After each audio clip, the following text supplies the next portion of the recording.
You are listening to CICK 93.9 FM, Smithers Community Radio. This is Nerding Out with Laura, and we are broadcasting from the train car located on unceded Cassia territory of the Gidimt'en clan, home of the Wet'suwet'en Nation. It is May 31st. We are heading into June, and this weekend is Pride. It's Pride Month coming, and there's going to be some great events happening tomorrow in Smithers downtown that I encourage you to check out. I believe there's a story time at 9 a.m. at the library, and then at noon there's going to be booths set up on the street, and there's going to be music at Beauville Square. So I really encourage everyone to come check it out.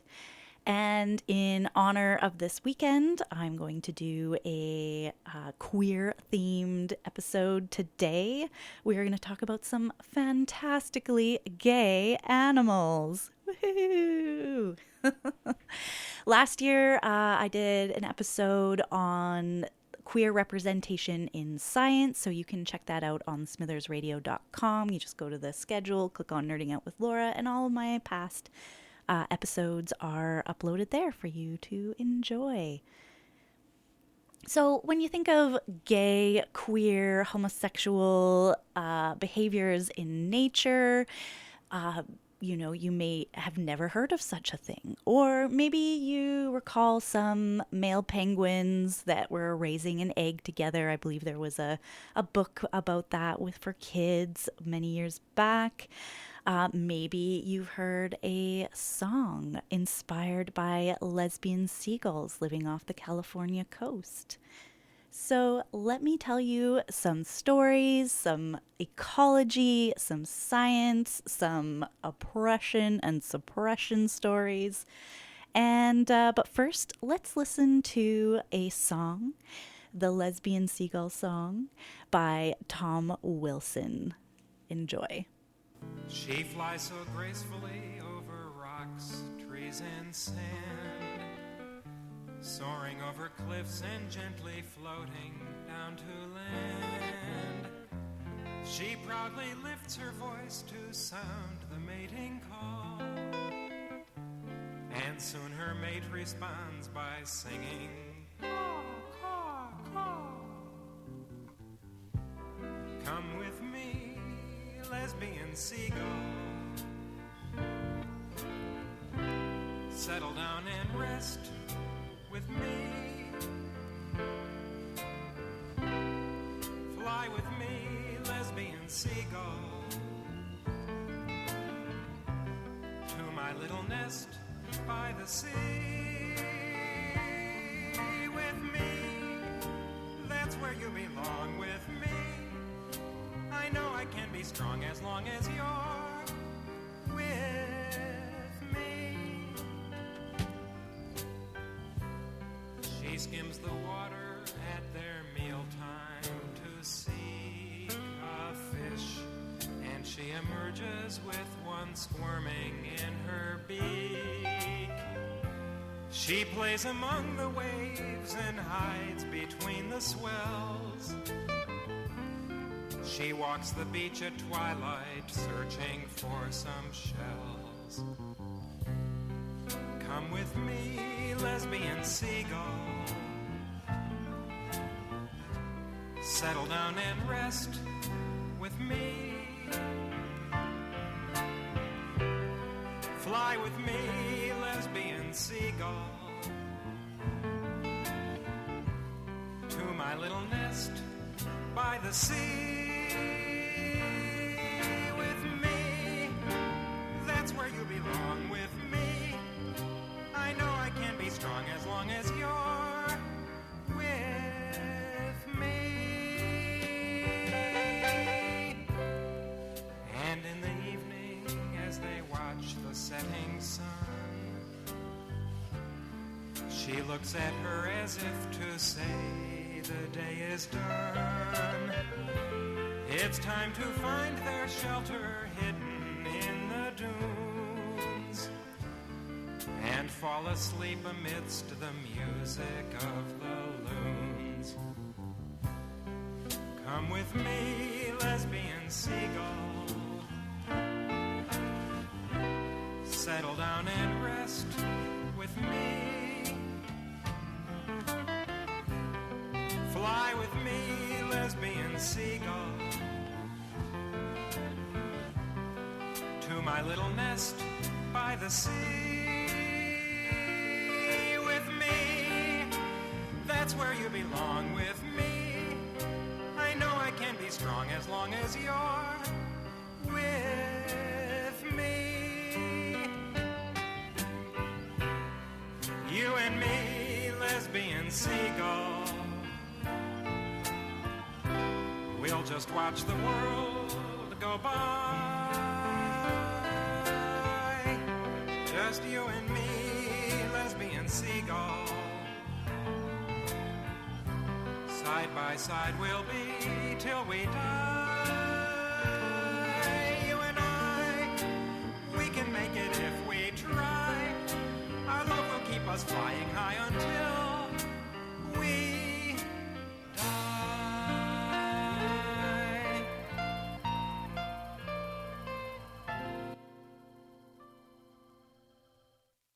You are listening to CICK 93.9 FM, Smithers Community Radio. You just heard Lesbian Seagulls by Tom Wilson. So this song came out in 1979, and it was written and recorded by Australian-born musician Tom Wilson Weinberg. And this was inspired by the 1977 study that observed monogamous lesbian behavior in 14% of the seagulls on Santa Barbara Island. And this was a really groundbreaking study, as it was one of the first documented cases of homosexual behavior in wild animals. And it sparked significant controversy. They had trouble publishing. They were asked to get the researchers, the married couple who studied these gulls on this barren island. First they gathered all their data. They tried to publish in the ornithology journal. They said, "Ooh, I don't know. This is really weird. How about you go back and get more data?" And so they did. They went back and they spent a couple more years, and then they published in the even bigger journal Science and rocked the world.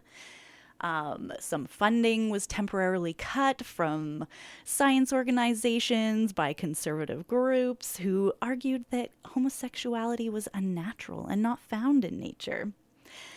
So this study was a significant moment for the LGBTQ plus community, as it provided evidence that same-sex relationships are a natural occurrence.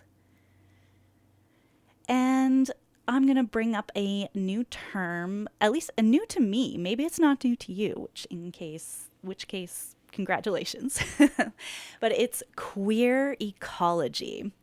And queer, non-heterosexual, and non-cisgendered. So cis is the sort of gender that you are born with. If you were born and assigned a certain biological sex at birth and you remain identifying as that gender, then you are cisgendered as opposed to transgendered. And so queer people face daily discrimination and oppression. But this can be overt, such as violence, or it can be insidious, sneaking into our social and cultural norms and permeating the way we subconsciously think and feel about the world. And queer ecology is a scientific theory that aims to bring together queer theory and ecology to shift our understanding of the world away from these binary, one or the other, rigid and heteronormative ways of understanding nature and move us toward interdependency and fluidity. The assumed heterosexuality in biology has been the baseline for studies for centuries. The inherent queerness of nature has for a long time been ignored, suppressed, and dismissed to reflect our society's underlying bias against non-heterosexual and non-cisgender identities. So we've taken our own human hang-ups and applied them to the natural world. But the natural world don't care. It's very queer. In nature, both gender and sex are fluid among a large array of fauna and flora. And I'm going to get into a little bit of that today. There's far too much to cover, so maybe we'll do a couple episodes. We'll see. Queer ecology also kind of takes the idea of reproduction as the main reason for sexual and romantic relationships as reductive. So it limits our objective scientific understanding of nature and fuels anti queer rhetoric in Western social norms. So animals aren't all about evolution and reproduction, just the same as humans. I think the Darwinian evolution is important and it helps us understand the world around us, but it's not the be all and end all. Not everything has to be about reproduction to gain benefits in a society, whether human or animal. And what we see is that our understanding of nature becomes the baseline for what we believe to be natural, but also what we believe to be moral or good behavior. But when we approach biology as fluid instead of fixed, we can re-examine that understanding. Some people call this a cultural boomerang when we interpret nature based on our inherent biases and then use that biased understanding of nature to then defend and justify those societal biases that we have. So we're saying nature must be heterosexual because we believe it is right.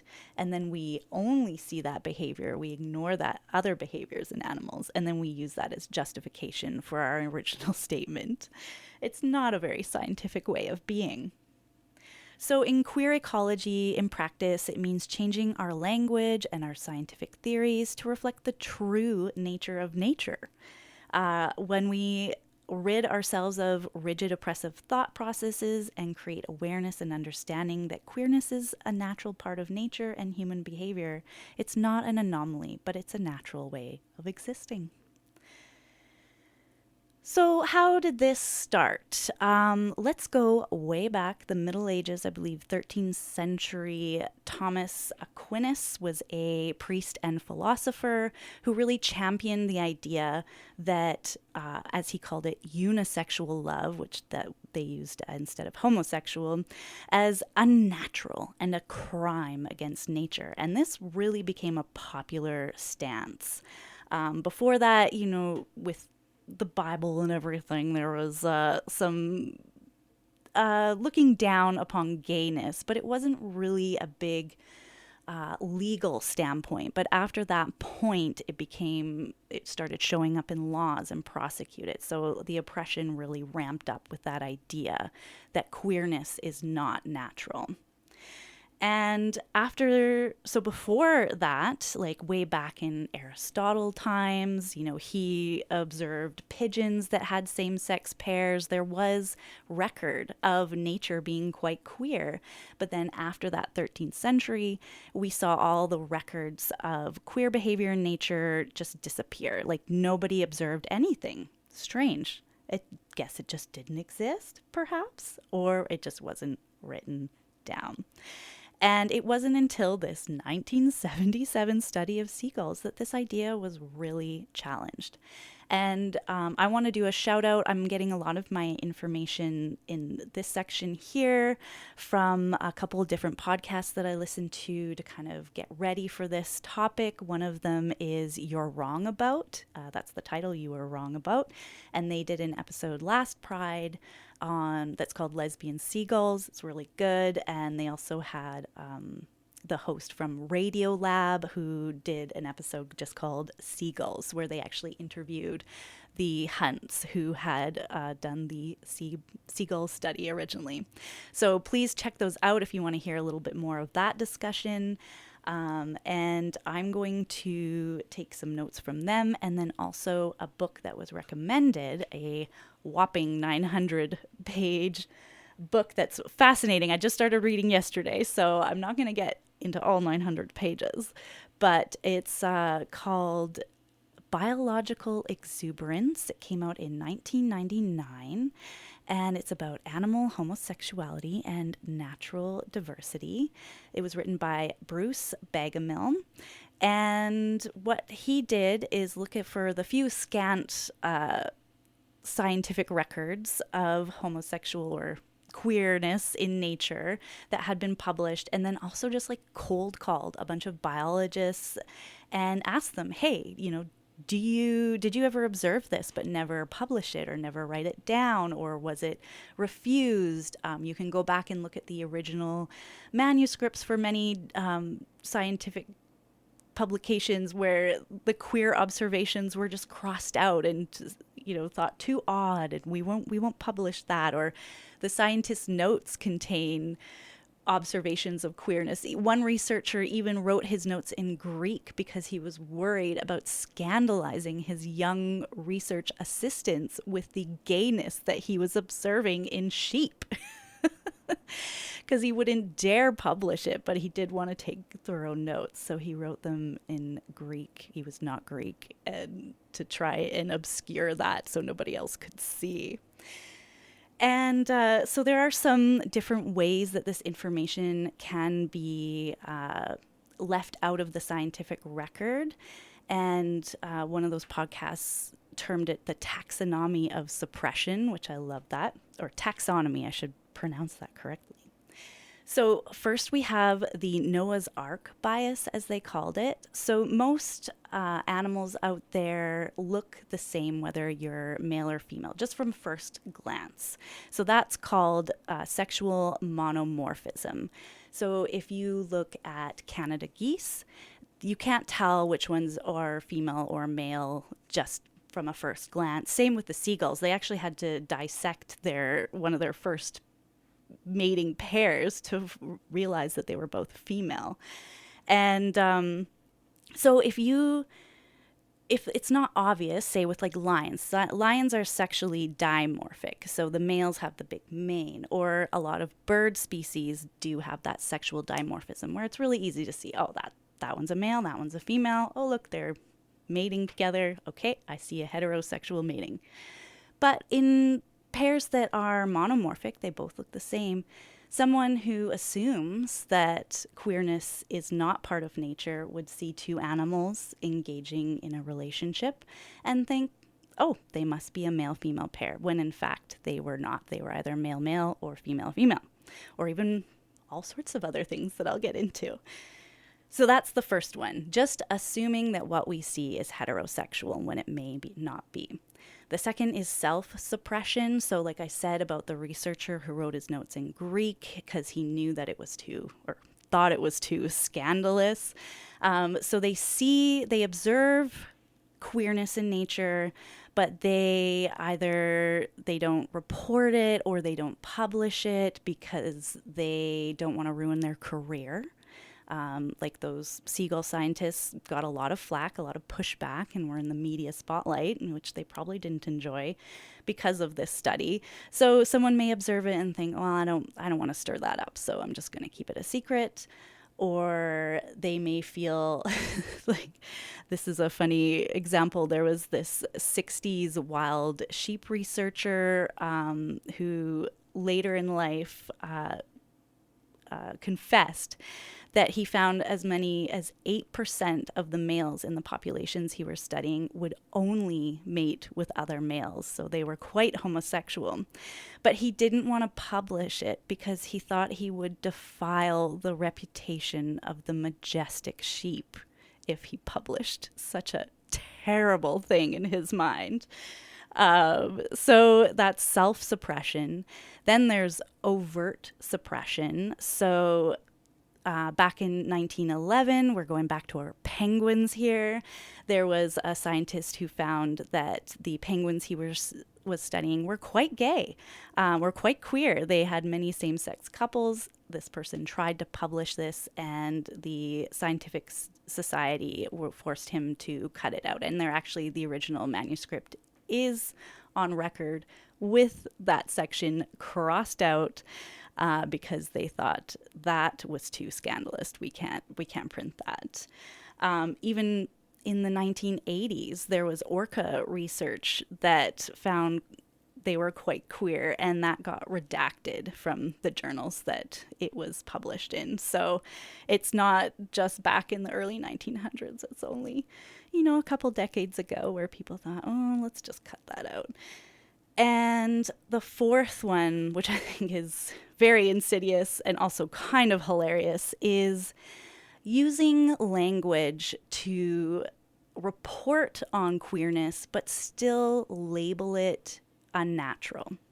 So such terms such as titles would be sexual perversion in male ostriches, or aberrant sexual behavior, a note on the apparent lowering in the sexual standards of whatever animal. So these type of titles, you can just tell that they observed this and they thought, well, this is just a fluke. This is abnormal still. It's not natural, even though they're literally seeing it in nature, but they can't accept it. So they do report on it, but they report on it in such a way that reconfirms that sort of societal bias. So those are some ways in that this queerness was ignored for centuries. And then this wonderful book that I am going to dive into from 1999 finally went, let's take a look. And I'm just going to read a few excerpts here.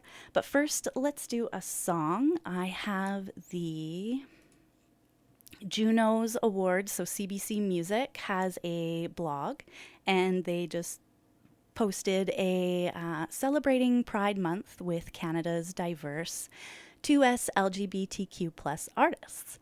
So I have picked my first one here is by DJ SB from Toronto, bringing a fresh perspective to rap as a non-binary artist.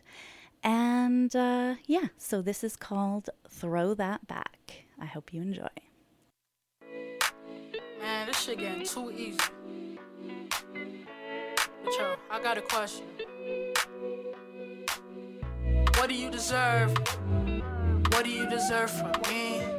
What do you deserve? What do you deserve from me? What do you deserve? What do you deserve from me? What do you deserve?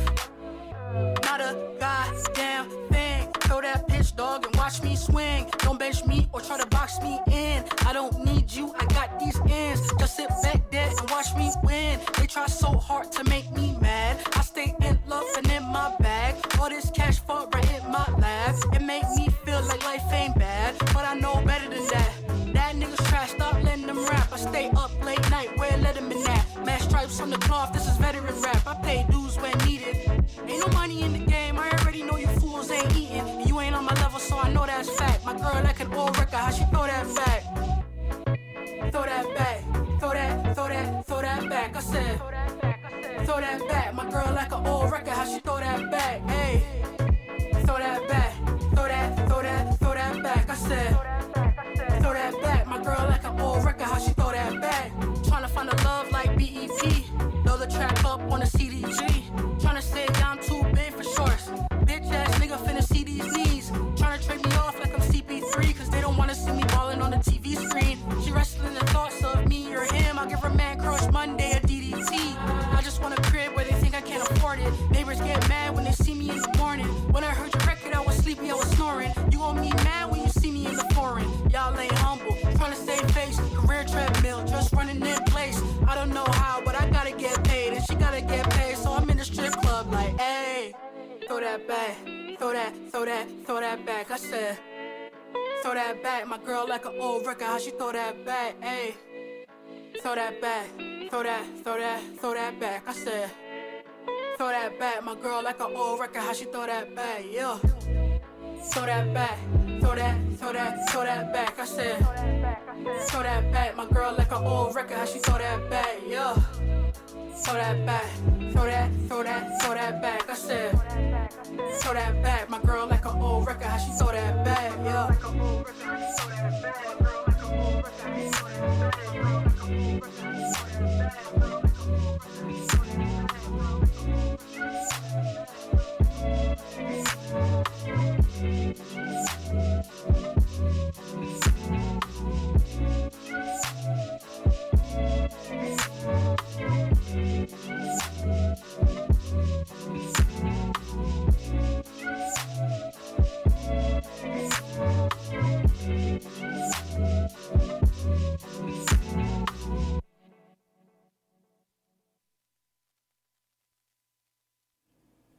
You are listening to CICK 93.9 FM, Smithers Community Radio. This is Nerding Out with Laura, and today I am talking about queer nature. But let's see here. I've got some flyers to go through. So, yes, tomorrow, Saturday, June 1st, there's going to be Pride downtown. Go check it out. Then there's also going to be a short drag show. And then there's the after party. And then I think Sunday, there's a drag brunch. So I think a lot of tickets are sold out, but you might be able to get them secondhand from someone. Also, we are doing our membership drive right now. So become a member of CICK. Get some cute little bag of art that we have made ourselves with our very own hands. And get discounts at our events throughout the year. And just support your local community radio. We're going to have a rock lottery concert and DJs on Saturday, June 8th. The tickets are $20 in advance or $25 at the door, unless you're a CICK member, in which case they are $15 in advance and $20 at the door. It's an 80s costume party. It's going to be at the Legion. Oh, you can get your tickets at Mountain Eagle Books as usual. And so these are going to be a rock lottery. So these bands are putting their names in, and they're going to remix the bands, and they're going to play us some songs. So these are one night only bands. So come check it out. Let's see, what else do we got here? Oh, there's an event, Elcon and Rosebush, is Saturday, June 22nd at the Smithers Legion. There is the BJ Organic Music. I don't know that one. Okay. 20th anniversary Music Students Concert, June 10th at 7 p.m. at the Roy. And just going through the list here. Yeah, we're doing our membership drive. So there's going to be a lot of live radio coming up. So next week, listen to the radio. You'll hear a lot of live stuff, not just recorded. There's also a tattoo flash sale. So Ranch House Tattoo is partnering with us. If you are a member, you can get... if you remember... I think they're donating some money towards CICK with those tattoos. So pretty cool. And they designed a little new logo for us. So thank you, Ranch House Tattoo. Yeah. Oh, here's the Pride stuff at the bottom because that's tomorrow. So 11 to 2:30, Beauville Market and Food. 12 to 2, live entertainment at Beauville. Scouts Honor, Your Favorite Band, Naomi Kavka, Milk and Honey, and River Wild. There's going to be a photo booth, face painting, food trucks. I believe there's a 9 a.m. Story time at the library. There's the special drag short show, 7 to 8 at the Old Church. DJ dance and drag after party, 9 to 12 at the Old Church. And then the drag brunch at the Roadhouse the next day, 10 a.m. Okay. So that is all of our upcoming stuff. I'm also going to thank a supporter, a sponsor.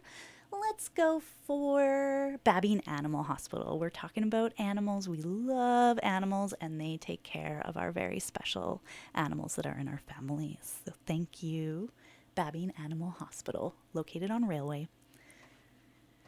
So, I've got half an hour left. Let's dive into Biological Exuberance, our animal homosexuality and natural diversity book from 1999 by Bruce Bagamill.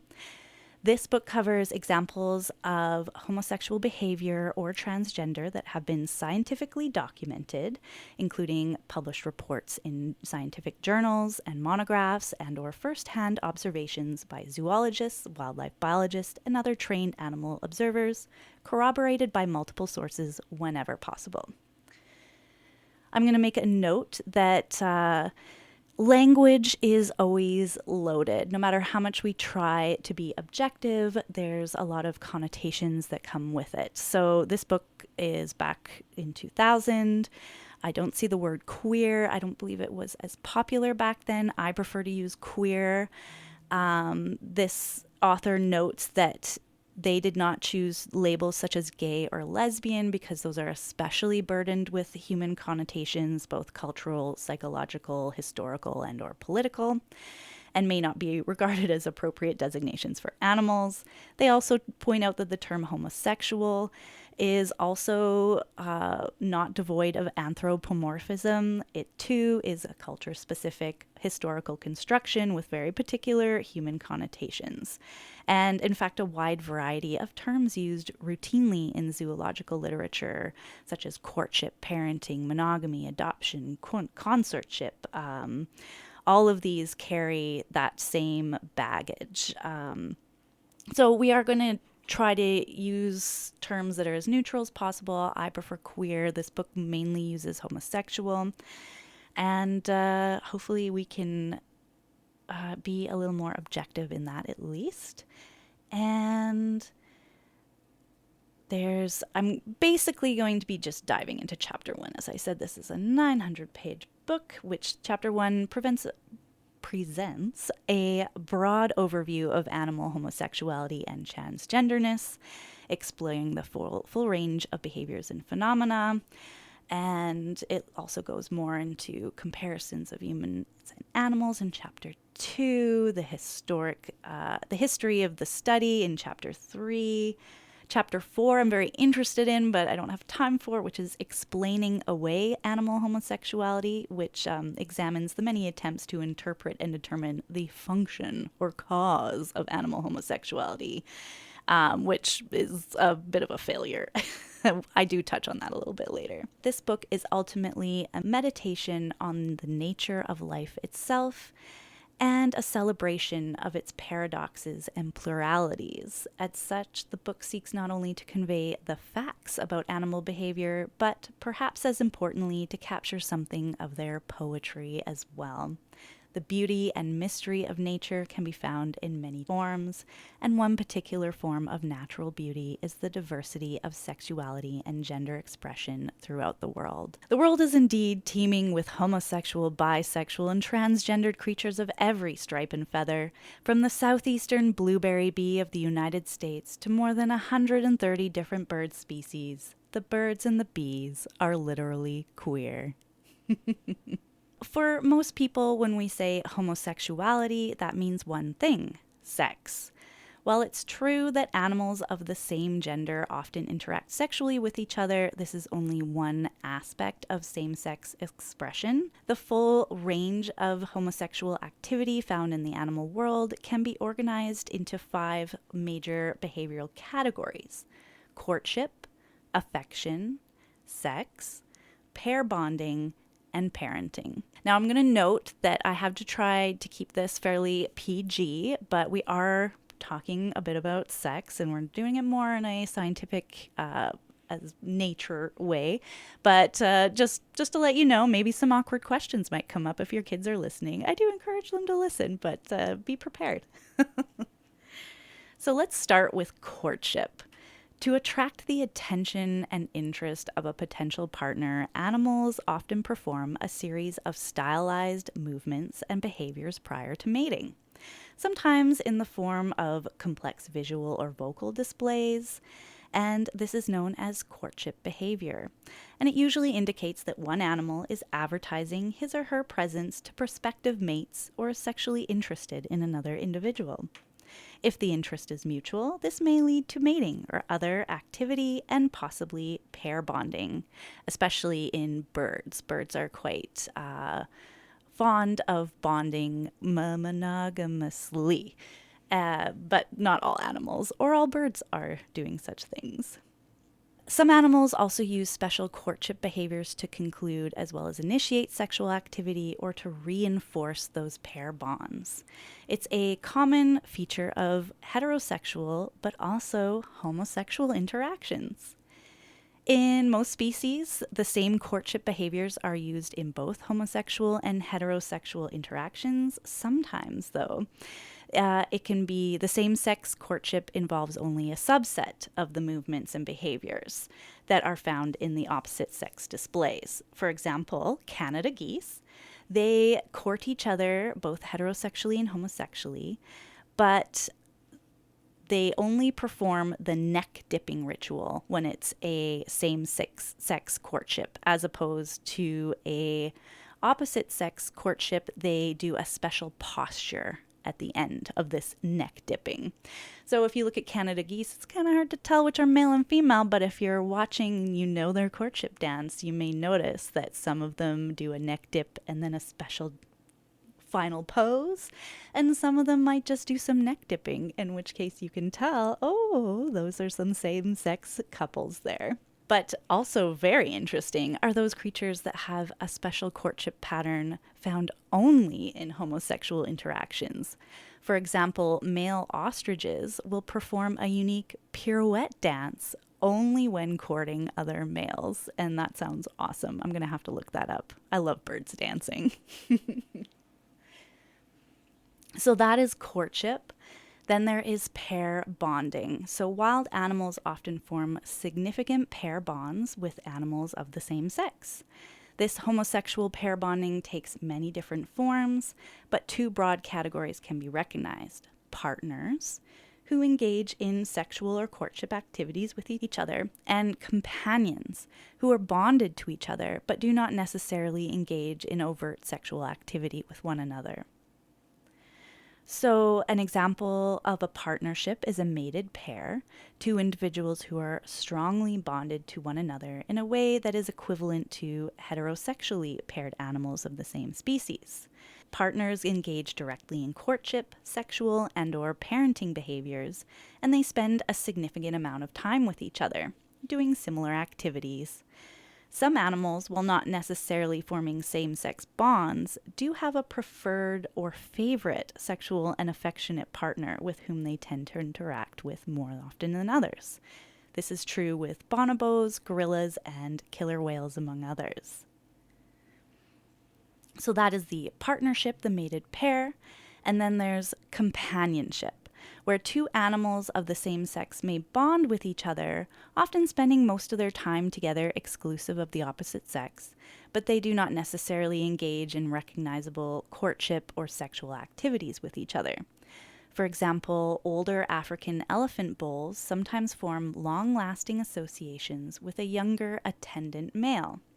These animals are loners, and they spend all their time with each other rather than with other elephants. They help each other, but they never engage in sexual activity with each other or heterosexual activity with other female elephants. So it's just these two males, their life partners, or sorry, there I am using the word partner, their life companions. But they aren't trying to mount each other or raise a young elephant together or anything. They're just, companions. And another example is the male calf bird. So two male companions will display and travel together, and they'll sometimes share a home with one another. So this is a special perch known as a retreat where they spend time away from the rest of the calf birds. These similar same-sex associations are found in other species like orangutans, gray whales, grizzly bears, vampire bats, and superb lyrebirds. We also see pairing up that is not just two animals. So we see a trio in either partnership or companionship form. So like a polyamorous situation here. So this can consist of three animals, all of the same sex, who are bonded with each other, as occasionally happens among female ring-billed gulls and male African elephants, white-tailed deer, and black-headed gulls. These trios can also be bisexual, consisting of two females and one male, for example, in Canada geese, common gulls, and jackdaws, or two males and one female, such as in grey-leg geese, black swans, and sociable weavers. You'll notice there's a lot of birds in this pair bonding because they are fond of pair bonding. In either form of this bisexual trio, there is significant bonding, courtship, and/or sexual behavior between the two animals of the same sex. This distinguishes such associations from heterosexual trios, in which two animals of the same sex are bonded with an opposite sexed individual but not to each other. So you can have heterosexual or homosexual trios. Very sounds like good fodder for television. Some drama. And these homosexual pair bonds can vary not only in their type, but also in their duration. So, usually, same sex bonding is the same sort of pattern as the heterosexual pairing in terms of how long it lasts. In the gray leg goose, for example, they will remain mated for life or many, many consecutive years.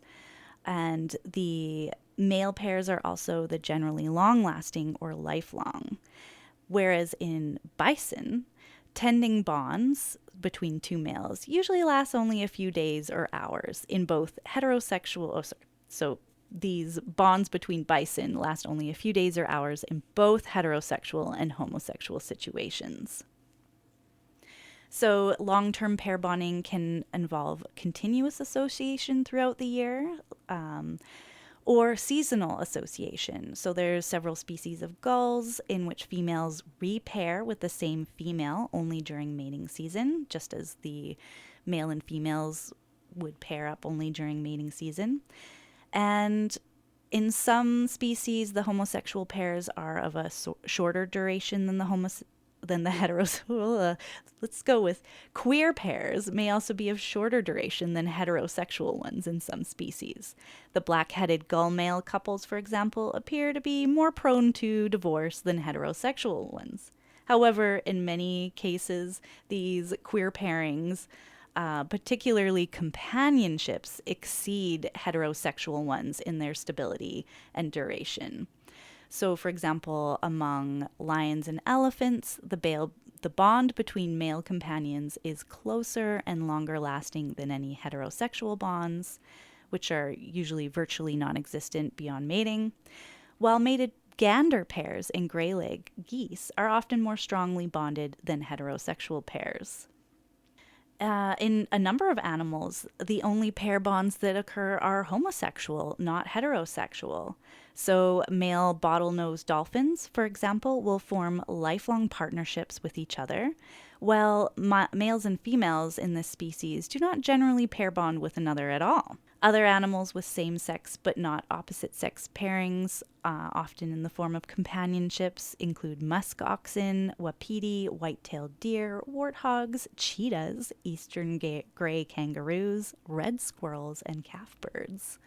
So all of those animals don't really form heterosexual pair bonds, but they do form queer homosexual ones.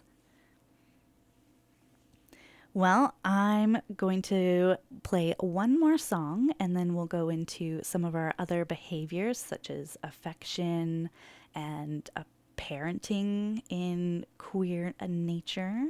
And hopefully we'll be able to touch a little bit on gender in the natural world before we end today. So our next song up is The Man I Love by Matthew V., a Canadian from, doesn't say where he's from, but yeah, it's a nice sort of lounge, jazzy type music that I guess, you don't usually hear these type of lyrics. So enjoy The Man I Love by Matthew V.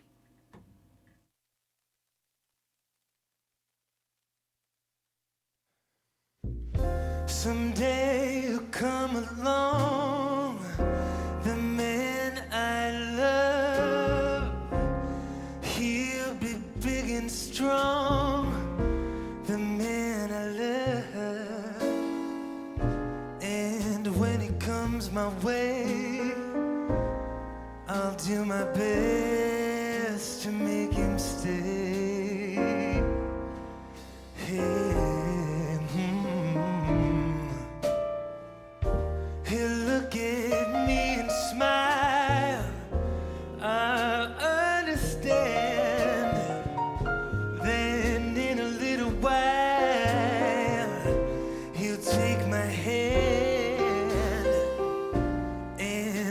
it seems absurd, I know we both won't say a word.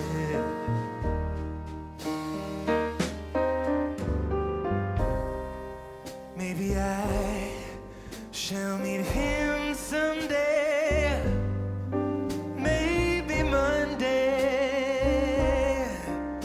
maybe not. Still I am sure to meet him someday, maybe Tuesday will be my good news day. We'll build a little home that's meant for two, from which I'd never roam.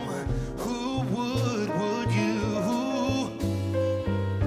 And all else above, I'm dreaming of the man I love.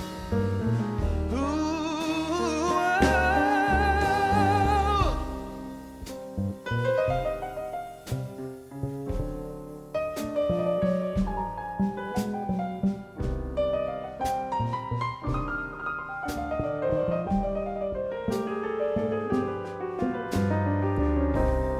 still I am sure to meet him someday, maybe Tuesday will be my good news day. Hey, yeah. We'll build a little home that's meant for two, from which I'd never roam. Who would you? And all else above, I'm dreaming of the man I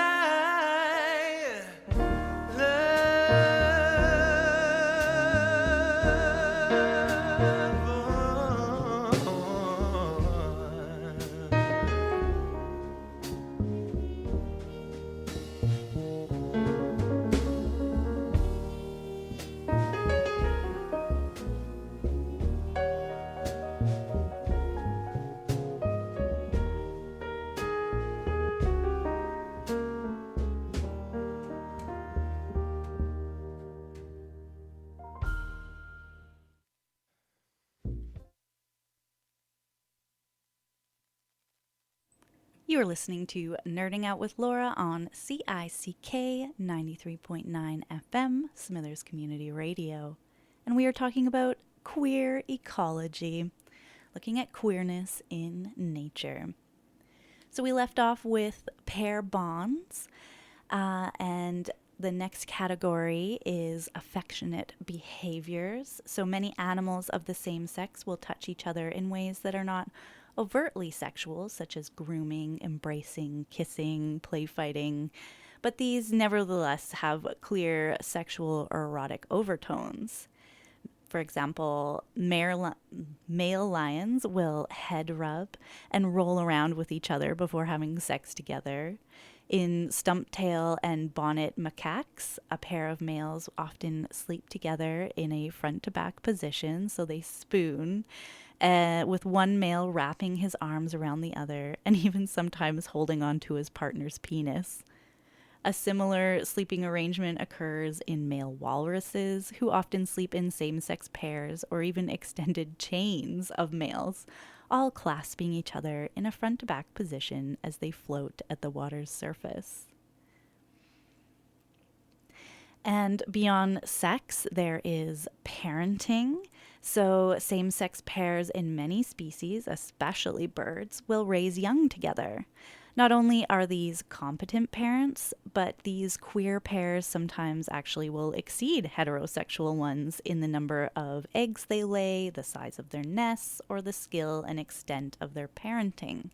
So back at our original gull study, the first thing that the researchers kind of clued into was that these some of the nests had double the amount of eggs. And at first they thought, oh, this female's like producing way too many eggs. What's wrong with this female? Until they realized it was two females. So double the eggs. But how are these animals able to have offspring if they're in homosexual associations? Well, there's a lot of different strategies.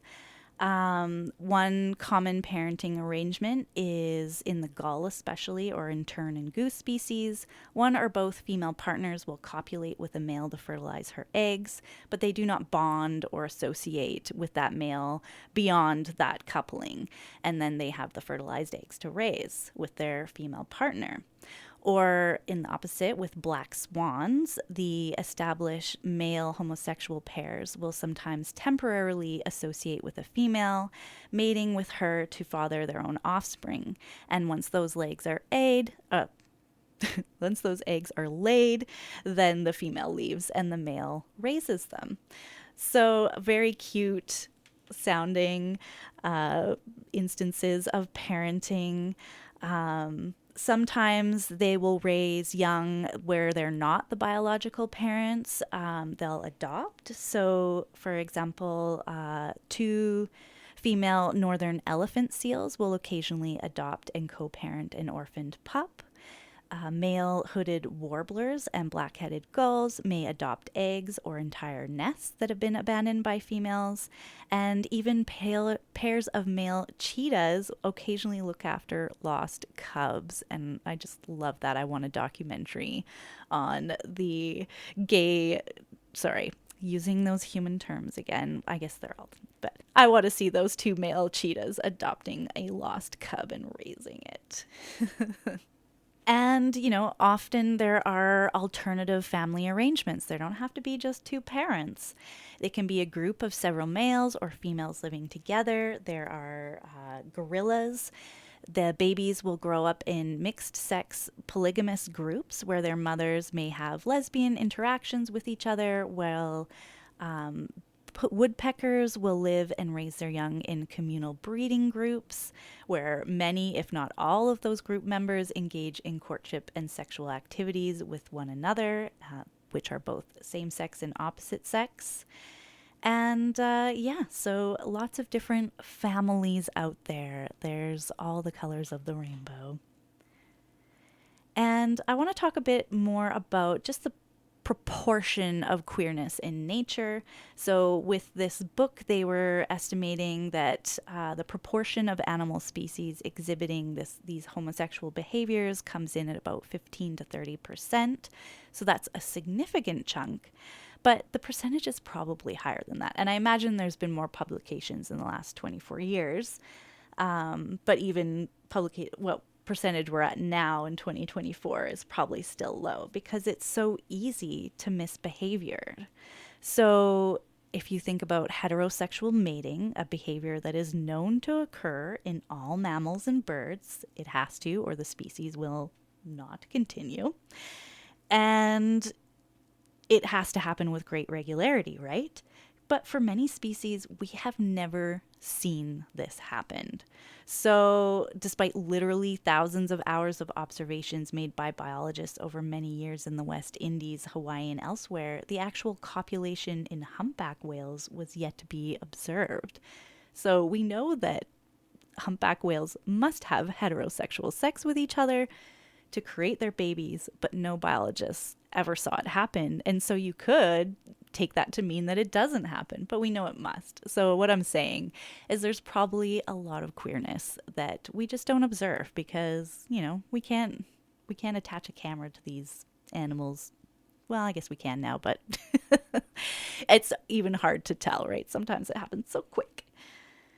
So I just want to put that caveat in there. And also that humans will bring in biases about genders with male or female. Are the males doing this queerness more, or are the females? Well, it really goes all over the place. So They say whether it's ganders and geese or ruffs and reeves, whether it's bodos and bonobos or pukas and pukeko, male and female homosexuality can be either surprisingly similar to each other or decidedly distinctive from one another. So, in some species, such as silver gulls, oh, there's my 12 o'clock alarm. I'm going to go a bit over. The male and female homosexualities conform to stereotypes commonly held about similar human behaviors. The females form stable, long lasting lesbian pair bonds and raise families, while the males participate in promiscuous homosexual activity. But in other species, these stereotypes are turned around, such as black swans, where only males form long term same sex couples and raise offspring, whereas the sage grouse, only females engage in apparently group orgies of homosexual activity. So it's not just that males are out having all the sexual activity where the females are pair bonding and raising. It could be either or. It could be both of them do. It could be one or the other. It's fluid. So that is what I really want you to take away, is that nature doesn't care what humans think about the naturalness or unnaturalness of their behavior. They do it anyway. And so we need to open our eyes, and to really understand the world, we need to accept that there are all types in beings, all types of relationships, all types of parenting, all types of genders. I was not able to get into genders today. I think I'll do another episode and focus a little more on that, because the world is quite transgender as well. I hope to see you tomorrow at Pride, and I am going to sign off now. Enjoy your Friday.